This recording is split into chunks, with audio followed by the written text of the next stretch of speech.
रात्रभर गाडी चालवण्याचे परिणाम. तर जय महाराष्ट्र भावांनो, आपल्या गुजरात ट्रिपचे ब्लॉग टाकाय थोडा उशीर झालाय, थोडं सांभाळून घ्या.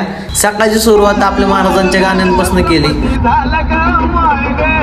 आणि वागणे तर काय गाडीची ना 120च्या स्पीडने ना डायरेक्ट बांगडीच केली होती. लय भूक लागली म्हणून नाश्ता करायला थांबलो. नाश्ता केला, हिल घेतलं, हिल बिल पेलं आणि पुढे गेलं तर काय हे बघा ऍडजस्टमेंट. आता तुम्ही सांगा की ह्याला कोणता पुरस्कार दिला पाहिजे. आणि परत तर काय अक्षय सरांचं काहीतरी एकट्याच चाललं होतं, गडी एकटाच हसत होता.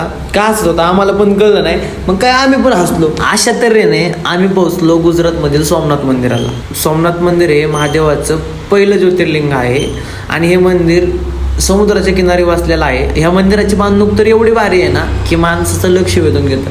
आम्ही दर्शन वगैरे घेतलं आणि निघालो पुढच्या प्रवासाला म्हणजे कुठं तर आपल्याला जायचं होतं आता गिरनारला जायच्या आधी एका ठिकाणी थांबलो, मस्तपैकी ज्यूस वगैरे घेतला आणि रात्री पोहोचलो गिरनारमध्ये. तिथे गेल्यावरती जेवण वगैरे केलं, रूम बुक केली. सकाळी उठून आपल्याला चालायला चालू करायचं होतं. आजच्यासाठी एवढंच.